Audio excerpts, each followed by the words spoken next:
Okay, so moving on to Unforgiven 99. If you haven't heard it yet, I'm going to release all the Unforgivens from 98, 99, and 2000 today. Separate videos, but I'll put together an Unforgiven playlist. If anyone's interested, you could just click on the playlist and then they'll all play consecutively. Reason is just a little bit, behind this month.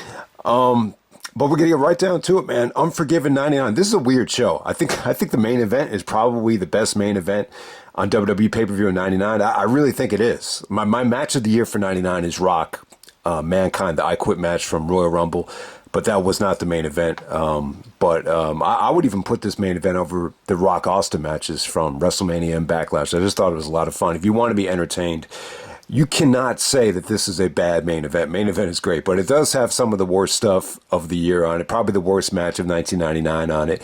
And if you're going to count this as a Hell in a Cell, this is by far the worst Hell in a Cell match. I would say Big Bossman probably is in the two worst, Hell in a Cell matches. But we're going to go all the way back to September 26th. 1999. This is from Charlotte, North Carolina. So once again, Unforgiven is in North Carolina for the second consecutive year. And this will be the first time Unforgiven is traditionally in September. And the attendance is 15,779. The pay-per-view buy rate is actually 330,000 buys. It's actually not on Wikipedia, but if you look it up, 330,000. It's pretty average for a non-big show in 1999. So I would say that's a solid but not spectacular buy rate. So a couple things here. Undertaker is on every single poster from 98, 99, and 2000. So he's actually not in the main event here. I think he actually had a groin injury. And, this would keep him out until Judgment Day. So he had to be replaced here by the British Bulldog. Vince McMahon is actually the WWF champion on SmackDown. He actually beat Triple H thanks to Austin. So Vince actually vacates the title. And apparently Vince Russo is still booking the company at this time. I thought he was gone, like as soon as SmackDown started. That's what the dark side of the ring kind of leads you to believe. Like as soon as SmackDown started, he was gone. But I don't think he officially left until maybe a couple weeks later. Him and Jarrett pretty much left around the same time. Maybe leading up to No Mercy 1999. But Russo, this is still technically a Russo show. And he would even admit that the Kennel from Hell match is the worst match he ever booked. But hey, we'll get to that when we get to it. But let's get right down to it. First match tonight, we got Val Venis taking on Steve Blackman. Kind of a cold match. This is definitely a Raw television quality match right here. It definitely felt like Val Venis is missing you-know-who. I just feel like that had a load of potential, especially when you see these dark side of the rings. And when they show the Attitude Era, they always show that Val segment with Jenna, and I'm just like, man, this dude should have had, a valet with him. I think that definitely would have helped this match. So Blackman had like this bag of weapons, and Val actually stole it from him. Val actually gets the victory here, but Steve Blackman gets the last laugh and gets his weapons back and hits Val Venis with the kendo stick. So that's pretty much how it opens. I didn't think the opener was bad. This didn't have your typical Russo finish, but the aftermath was pretty good. I like Steve Blackman. I kind of see him and Lance Storm kind of in the same boat. Just loads of potential. Maybe they both, were missing a little bit of charisma, but we're going to move on to the next match. We got D'Lo Brown and Mark Henry, the former members of the Nation of Domination. Pretty cool video package here with D'Lo trying to get Mark Henry in shape as Mark Henry was having some health issues. Henry was actually the European champion here. You remember Mark Henry actually turned on D'Lo at SummerSlam when D'Lo and Jeff had the unification match for the IC and European belts. So I didn't mind it. I thought D'Lo Brown was really over here. Fans were really into D'Lo. I didn't think Mark Henry looked awful here. D'Lo gets the victory with the frog splash. And, there was some really, really good feats of strength from D'Lo. D'Lo is a strong dude. He actually did a really, really nice sit-down powerbomb on Mark Henry. So a lot of strength to move all that weight. But, they go about 9 minutes. So I'm sure not everybody is going to, love watching this back. All right, next up we have Jeff Jarrett with Miss Kitty. That Jarrett and Deborah are kind of on the way out at the time. So Jarrett takes on Chyna for the Intercontinental title. So this is kind of like the prelude to the No Mercy 1999, which there's a lot to say about that. There's a really interesting backstory. That's how Jarrett started off his podcast, just talking about the situation with Vince and holding him up for money. So it's a really interesting story if anyone wants to dive into it. But yeah, this was good. This was Chyna. She was in the King of the Ring, she was in the Royal Rumble, and now she's competing for the Intercontinental title, which obviously pissed Jericho off. And they actually used that in the storyline a couple months later. But at this time, I thought Jarrett and Chyna worked really, really well here. Chyna still looks a little bit off. But Jarrett was fun, man. This was really overbooked with Deborah interfering. You actually had Moolah and Mae Young interfere. And, when Jarrett double clotheslined them, he got a ton of heat. So I thought it was really cool. Deborah comes down with the, gives Jarrett the guitar shot. So, I think Deborah at the time started dating Austin. So it definitely kind of made sense that her and Jarrett were on the way. It's almost, you almost get the feeling like Austin kind of, put it into it. It kind of had that feeling around it. So at this time, the referees are actually on strike. So you actually had like Harvey Whippleman and, not Bruce Pritchard, Tom Pritchard, Bruce's brother from the Body Donnas, who teamed with Candido back in the day. They actually reversed the decision. So Jarrett actually, wins by disqualification. But hey, man, it was cool to see Chyna. Chyna actually comes out with Triple H's theme, It's Our Time theme, and I just thought the match, it wasn't like from a wrestling standpoint, it was not good.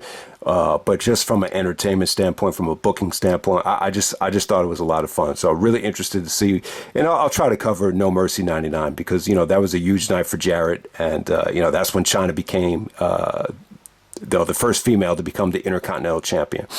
All right, next up we have the Dudleys taking on the APA of the Acolytes. So, Farooq cuts a pretty good promo. Someone, I think it was Michael Cole, he said, this is going to be a hell of a matchup. And he's like, what match? The only match we have is we got one guy that's black and one guy that's white going up against each other. So I actually had a friend back in the day. He wasn't a big wrestling fan, but, we were talking about wrestling. And he just, I don't know, for some reason, this always stuck with me. He just said randomly, I like Devon Dudley because he's black. So it kind of had me thinking about that as Farooq actually mentioned, both teams have one white guy and one black guy together. So, but this was not a good match. This is the Dudleys pay-per-view debut. They were actually wearing the ECW tie-dyed shirts. This is when Bubba's doing the stuttering thing. I just didn't think it worked. And you could just see, you could just see why Vince wanted to repackage the Dudleys. And, the APA guys, Farooq and Bradshaw were okay. You noticed that Bradshaw was not anywhere near like as comfortable on the mic in 1999 as he was in 2004. So, Bradshaw came a long way on the mic. Even the 2001 Bradshaw, was a lot more comfortable on the microphone. But surprisingly, Stevie Richards actually saves the day for the APA. He dresses up like the Acolytes. It's almost like a Ministry of Darkness version of the Acolytes still. And Stevie Richards actually has UPN like tattooed on his chest. So that was the network that SmackDown was on. So Vince wanted the brand UPN because a lot of people, I don't even know if people remember that SmackDown originally started out on UPN Channel 9, but there you go with that. Next up we have Ivory taking on Luna Vachon for the hardcore. It's a hardcore match for the WWF Women's Championship. I really didn't mind this. I thought at the time it was pretty physical, for two women out there. You rarely get to see women look this athletic and this, intense while they're doing any sort of physicality. But it was tough to book because they're backstage and they're trying to have a hardcore match. And, obviously they can't get as down and dirty as the guys. But at the time, Ivory was pretty hot. I mean, she this is her kind of dressing like a stripper. And, down the road, she was very anti, diva, she was in the right to censor. So you get to see her. This is the hottest I've ever seen Ivory look. And, she's taking on Luna, who's obviously a psycho. They did a Dark Side of the Ring on her, but it was kept short and sweet. And then they transitioned to, Lillian Garcia and Moolah and Mae Young.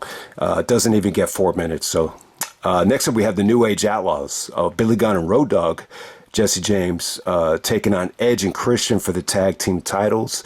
I thought this was really good. I think this is probably the second or third best match of the night, probably the third best match of the night. Edge and Christian here were just no nonsense. This didn't feature any of their offbeat shenanigans, like Lance Storm alluded to during the invasion. They were just straight up serious here. I think Christian was probably the better worker at the time, but Edge definitely had more upside, more potential. With the New Age Outlaws here, night and day from early '98, where they got a lot of heat. Here they were really treated like legends. Road Dogg. Anything that came out of his mouth, like the fans were chanting along with him. Billy's heel turn kind of flopped. He won King of the Ring. He wrestled The Rock at SummerSlam, but somehow, some way they figured, let's put these two guys back together. And Road Dogg actually won the Intercontinental Championship, and was very decorated as well. So it's almost like a Wu-Tang formula. Let's give these guys a singles push, and then form them back together, and then they'll be more over than ever, like a Wu-Tang Forever moment for them. And it worked. I thought it really, really worked. I thought the fans were into Billy. They were into both guys. The match was really good. I would even put this above their match from Backlash, which I thought just felt a little bit rushed, even though it was really, really entertaining. The Hardys actually come out and screw Edge and Christian. Jeff Hardy hits a drop kick on Edge, and Billy hits the Famouser, and they get the victory there. So I'm sure a lot of people aren't going to be crazy about this match, considering who's involved here. I think you would expect a lot more, from these two teams, but I still thought it was solid. And it kind of set the tone for Edge and Christian and the Hardys, for No Mercy. At the time, it's clear and cut that, the Hardys were getting a lot of heat. But at this particular time, it was really hard to tell, like, who's the baby faces and who's the heels. This just felt like, babyface versus babyface or heel versus heel. It was tough to even, differentiate who was who in terms of babyface and heel, in this particular match. So, that I think that might be people's biggest gripe about it. But it was still, solid stuff. All right, next up we have Al Snow defending the hardcore title against the Big Boss Man. So they had the hardcore match at SummerSlam in the streets of Minnesota, and they followed up with the Kennel of Hell match for the hardcore title. So if you haven't seen this yet, it's inspired by a rib between Jimmy Snuka and Mr. Fuji, where apparently, I think it's Snuka that actually cooked dog for Mr. Fuji. I think that's the story. And there's also a backstory here about, Al Snow's dog was actually mistreated, or something happened with Al Snow's dog. I got to say, I tried to listen to some of the backstories on the Bruce Pritchard podcast, and I got to say, I just kind of nodded off. I just did not find this interesting. But you get the point. A lot of it had to do with, the dog incident.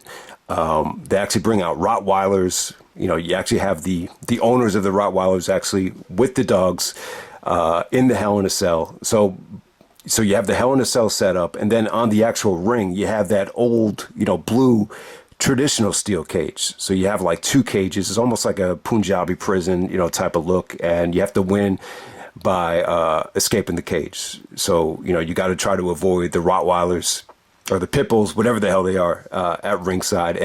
I think it could have been cool if the dogs, were able to kind of chase Bossman out of the ring, and if they could have found a way to make that work, it would have been cool. But you can't train a dog, how to wrestle, or you can't orchestrate a dog about, any sort of booking. It seems like anytime the wrestling industry did anything to do with dogs, it always got crapped on. The Triple H Jericho thing with the robe with Stephanie will be another example of that. But I just could not get into this. I think Big Boss Man was horrible here.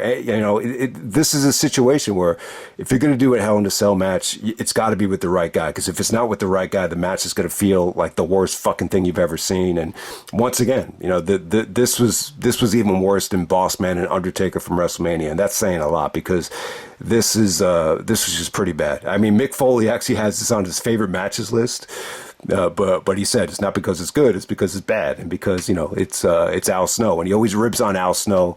It says this would have made the Best of Al Snow mixtape that nobody would ever watch. So I didn't like it, man. I mean, if you watch the dogs at ringside, they're just barking at each other, they're pissing on each other, they're humping each other. So it just was not good. I could not get into this. Even the Al Snow head stuff, just didn't really get much of a reaction. But Al Snow goes over, Big Boss Man tries to get out through the top of the cell. The whole thing was just a mess. So yeah, if it's almost symbolic that this is Russo's like last pay-per-view when you see a match like this. But we're just gonna move on here. I don't think most people count this as a Hell in a Cell because technically the term is Kennel from Hell. It's funny, after the match is over, JR was like, that's probably going to be the last time we do Hell in a Cell. So I'm like, wow, I can't believe you said that. But hey, we're going to move on to X-Pac taking on Jericho. So when Jericho comes out, he comes out with Curtis Hughes. I believe this is the same guy, Mr. Hughes, that was in King of the Ring 93 when he took on Mr. Perfect. So really big black dude that was a bodyguard. So he's Jericho's bodyguard. I think at the time, Vince thought Jericho was too small. So why don't we put him with this, bodyguard? I just think it was a bad idea. So they're taking apart the blue cage while Jericho's cutting a promo. And the crowd pops huge when Jericho says he's here to save everybody from this horrible pay-per-view. And I didn't think the pay-per-view was bad up to that point. I just think, they had to follow a bad match. So the timing of it was perfect for Jericho. I don't know if he just, said it on the fly, but he's taking on X-Pac. I think Jericho was talking shit to Road Dogg at SummerSlam, so they followed up here with the match against X-Pac. I think the match is all over the place. The positives are, I think this is, sadly, 1999 gets a lot of crap for just not having a lot of great wrestling. So if you were to put together like the top 10, top 15, WWE pay-per-view matches or even matches of 99, this might make the list. I think it did make my list in the 99 Rewind. I think it was like in the top 10, arguably. I'm not sure. But I like the chemistry between Pac and Jericho, Sean Waltman and Jericho. The matches were always strong. At this point, Jericho was not, very well accepted in terms of learning the WWE style. It's obvious, it's well documented that guys like Triple H, wanted him to fail. Vince wasn't really crazy about him at first. So yeah, the odds were stacked against Jericho. I mean, you would assume Jericho's pay-per-view debut, he should go over. But it actually ended by disqualification. And to be real, man, I mean, Jericho had a tough time. Think about it. Like, he really is like the first, I guess you could classify Big Show, you always got the feeling that like Big Show was like a Vince McMahon's like wet dream. It was like the second coming of Andre the Giant. So I don't think Big Show had to deal with what Jericho went through. But when Jericho came in, I'll give you an example. Like Jericho talked about this in his book, and it just made me feel bad for him. Like, obviously the WWF travel schedule was very difficult, and, they had to, make the next town. And Jericho, guess he called Triple H and asked him, how would you recommend getting to this town? And Triple H just said, get a map, and he hung up on him. So I don't know, man. If I was in that situation, I think I would be like mentally crushed. So, give Jericho credit. I thought this was good. This felt like WCW Jericho, just a lot of, springboard drop kicks. Him and X-Pac just had a really fluid match. I mean, X-Pac is a good worker. So, I mean, everything here flowed really, really well. Referee even gave them some leverage here. I think it was, referees are on strike, so Pritchard is doing the refereeing, and he doesn't call for the DQ until Hughes actually punches the referee. So obviously he had to call for a DQ, and then they gang up on X-Pac, and then Road Dogg comes out and just ends in a big fight. I mean, I thought this had a load of potential. It's still fun to watch, but crowd reaction wise, it was mixed. It felt like there was a lot of fighting going on in the crowd. There was people, we're not focused on the match for a large portion of it. Some of the fans were chanting X-Pac sucks. Some of the fans were behind Jericho. So crowd reaction wise, the whole thing was a mess. But, you're getting a very young Jericho and a very young X-Pac, so you definitely know what to expect. But a year later, it's kind of funny how the dynamic changed, and it's Jericho going over Pac in convincing fashion at back-to-back Unforgiven and No Mercy pay-per-views. So it's Jericho earned a lot of stripes in the next 12 months, no doubt about it. So we're going to move on to the main event. We got a six-pack challenge for the vacant WWF Championship. We got Stone Cold as the special enforcer.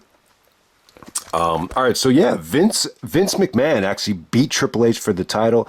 on the September 14th SmackDown, thanks to the help of Stone Cold Steve Austin, believe it or not. So even before the heel turn, there's several moments from 1999 where Austin is actually helping Vince to a babyface reaction, which kind of gets lost, like when you evaluate WrestleMania 17, especially when you have JR's passion and, you know, him selling out to Satan himself. So it's just kind of funny when you think about that. But with this main event right here, you know, I think Russo pitched the idea, you know, Stone Cold in a, you know, is the enforcer in a 6-pack challenge. You get it? Austin's a beer drinker, 6-pack of beer. So pretty clever when you think about it from that standpoint. But, you know, from a storyline standpoint here, you know, they showed Triple H, you know, win the title for Mankind. And, you know, this is really about Triple H and Austin, you know, just being at odds. You know, Triple H actually had Austin arrested. You know, Triple H did a segment where Austin actually comes out of the ambulance and then he actually runs him over with the truck, very similar to Hogan and The Rock from the night after No Way Out. So there's just a lot of tension between Triple H and Austin. You know, they're clearly just using this match to build up Triple H and Austin. You know, Vince. The Vince stuff was kind of weird, man. You know, Vince McMahon winning the title draws, you know, the biggest SmackDown rating ever. So I don't know, but you know, Vince obviously the ruling was that he's a WWE official, so he couldn't remain champion. So there you go with that. But my point is, I just felt like, you know, everybody in this match was totally just kind of there, you know, and it's funny, you know, The Rock and Triple H, they had 2 main events on SmackDown. They had the first main event with Shawn as the referee, the second main event with British Bulldog as referee, where Bulldog actually turned on The Rock. But to be honest with you, the whole thing just revolved around Triple H, Vince, and Austin. I just want to be clear about that. It just felt like everybody was just kind of there. It was cool to see the British Bulldog in this match, though, man. I thought he really elevated the match. I thought he looked really, really good. And it's funny, like The Rock doesn't even cut a promo on this show, you know, a backstage promo. I think that was probably the right call, though. I think it was. But, you know, Rock was just extremely over here. I mean, he really was. I think the stuff between Triple H and The Rock, this felt like their work from 2000. You know, this, you know, it felt like they got even better, you know, since the summer of '99. I think at the time, I think SmackDown really helped The Rock. I think it just gave him more of a platform to connect even more with the fans. And then the very next night, you had Rock and Foley, you know, do their thing in the highest rated Raw segment ever, the This Is Your Life segment. So yeah, you could just feel it on the show. Like Rock's popularity was almost like matching Austin's. And it wasn't really the case, you know, when you go back to like Over the Edge or King of the Ring 99. So with this match right here, you got Triple H, Big Show, British Bulldog, Kane, Mankind, and The Rock. You know, the rules of the match, you know, you had to actually tag the guy in. So it's not just like having 6 guys in the middle of the match. And it was really well. It really, really, you know, flowed really well. It's entertaining as hell. I would recommend everyone to check it out. I think it's probably the best main event of 1999. Austin's the enforcer, but he's actually doing commentary at ringside. And it worked really well. Austin just sounded very natural. He was funny. The stuff between him and JR, you know, it was great. I think it definitely was good. The Jimmy Corderas is the only one that did not go on strike. So he's actually able to referee the match. The referees, eventually, they come down the ringside because they're pissed at Jimmy Corderas and they beat up on him, you know, at the end of the match. And that's where Austin makes the save and Austin gets involved. And it almost feels like Austin's like a cohesive part of the match. And it just, it worked really well. Like the way he attacked British Bulldog, the way, you know, he was making counts, the way he was just trying to be an enforcer. It worked really, really well. You know, some of the negatives are you got Big Show and Kane out there. I actually thought Big Show and Kane were pretty much, you know, in the match more than anybody. You know, Foley, you know, he's wrestling as Mankind. I thought he was good out there. There's just a lot of times where you're just getting, you know, consecutive hot tags, you know, consecutive finishers, you know, guys being, you know, the referee being pulled out of the ring. Austin was pulled out of the ring. You know, he retaliated with a nasty looking chair shot on British Bulldog.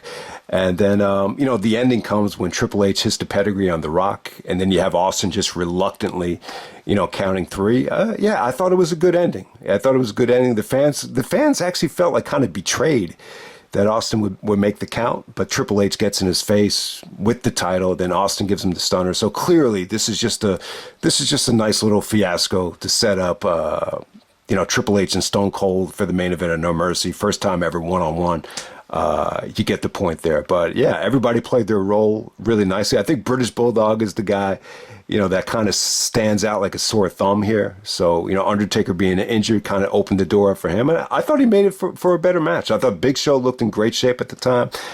Kane had his moments here.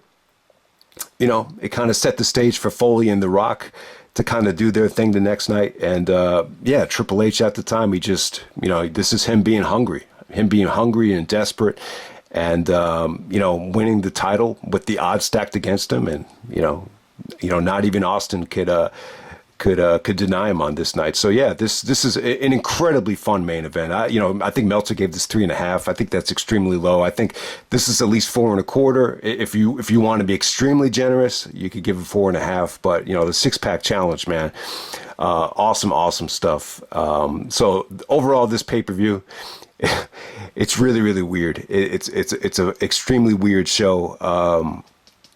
I think the six-pack challenge, Pac and Jericho, the Edge and Christian match against the New Age Outlaws, the Jarrett and Chyna stuff, I would give all that stuff a thumbs up. The only thing that was bad was the Kennel from Hell match, and it's probably one of the worst matches you've ever seen. It's really, really bad. I get from a creativity standpoint, it's pretty out of the box. It's something unique. Having the dogs at ringside. If you want to, if something from the past, the rib from the past with Jimmy Snuka and Mr. Fuji inspired this, and there was a real life situation with the dog between Al Snow and Big Bossman that inspired this thing. It is probably worth a try. I mean, that's the thing. Sometimes you got to try to do something different. But this was just, this was just a big, foul ball. That's all I can really say about it. It just didn't work. But we'll just leave it at that. This Unforgiven 1999, very unique show right here. I don't think there's been a pay-per-view quite like this. So it's memorable for a lot of good reasons and a lot of bad reasons, and I'll leave it at that.